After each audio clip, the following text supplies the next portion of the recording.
wrong at the plate tonight, or what was difficult for your guys with that reliever for the final 5 innings or so? I mean, I can't speak for them. We didn't harp on it out there. We always have a meeting on Wednesday and then we practice, so it'll come up. But I mean, from my point, it was pretty evident. It was just a bunch of spin, and our guys kept chasing. He obviously landed enough, for strikes too, but a ton of them were not in the zone, and our guys for whatever reason seemed to be in a big hurry. But again, I'm not up there, so some guys throw a breaking ball and it either looks like a fastball or it looks like it's going to be a strike and it ends up not being a strike.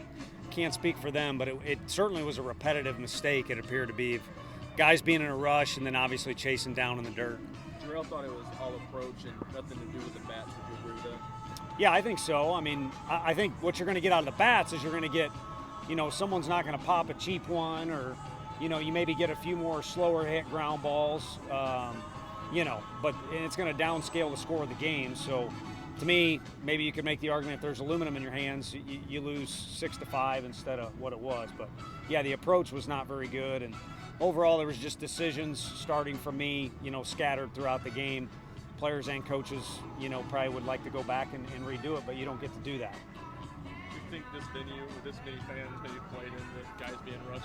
I don't think so. I mean, it was a little quirky when we showed up. I mean, everybody kind of went in a different spot, and we ended up not being able to take BP on the field. So other than, kind of not having a regular pregame or what the pregame was mapped out to be, I think the guys were excited for something kind of different, as far as the wood bat goes. And then we played in front of it almost an exact same type of situation in Chattanooga in the fall and then here in the spring. So I think, you give credit to Tennessee Tech for how they played. And then, our guys, I'm not a big fan of one of those nights is a phrase I think you can throw out the window. I wouldn't go that far. But, a freshman doesn't know to let that ball go through, so the shortstop can, feel the ball and throw the guy out. And then we had another mistake in the inning where they scored 2 that, again, if you go back, you would definitely redo the pitch there that you'd throw. But I wouldn't say anything quirky like that. We got beat regardless of where we were playing or what bats we were using. Having to come from behind late like that, it may have been a while since y'all do that. Did that maybe lead to some of the pressing, perhaps? I think, the fans are hooting and hollering, and the guys in the dugout are yelling, and it's kind of a different setting here. A little taste of what it's like to be in pro ball. The park is more spread out. You don't hear things quite as accurately or as quite as well. But yeah, I would just say the thing we'd go back in time and do is, the second guy of the 9th inning there, you take a strike, which that's probably on more frustration stemming from me not relaying that, or us not relaying it to him, or him not doing it. So again, we haven't gone over any of the fine points of the game, but I think we just need to be a little more patient if we're down 1 late in the game. But otherwise, I think, the game from first inning on, if you're watching, with a wood bat, it's going to be a little tighter. It's, going to be a lot less room for error. Coach, 23 wins in a row, and you guys finally lose one. How do you bounce back and refocus after, kind of a letdown? Yeah, I think you focus on the 1 loss instead of the 23 wins, if you ask me. I'm a coach, I'm not a player, but when I was playing, I dang sure didn't like to lose.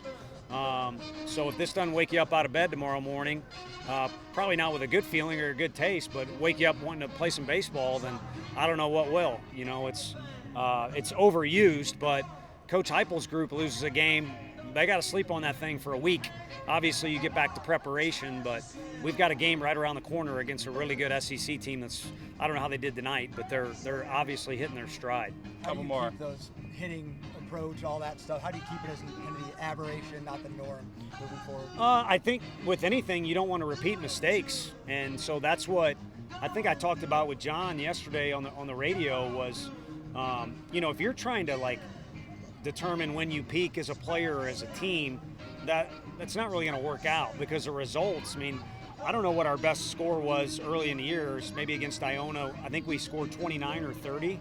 We should have just called it a year right then if you're going to go off the scoreboard. So it's not about peaking or finding the best results.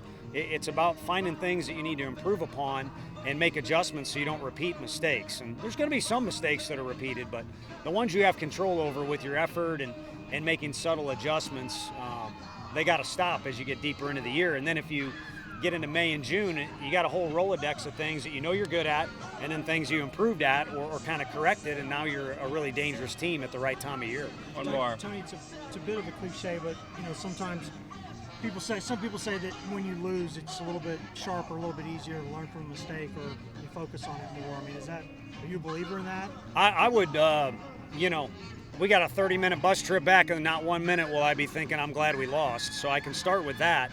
But I will say, I've several times when we've met with the guys kind of said, I get it, you guys are, happy with the result, but we didn't do this right, or so it's hard to point out mistakes or get their attention, and you're certainly not going to win a game and then go out in right field and hoot and holler and be like, you guys are crazy. I don't know what coach. I don't want anyone to get mad at me, but you're not going to go Bob Knight on them losing to Purdue after a win. Thanks, Coach. Guys, gotta get back. So. Yeah.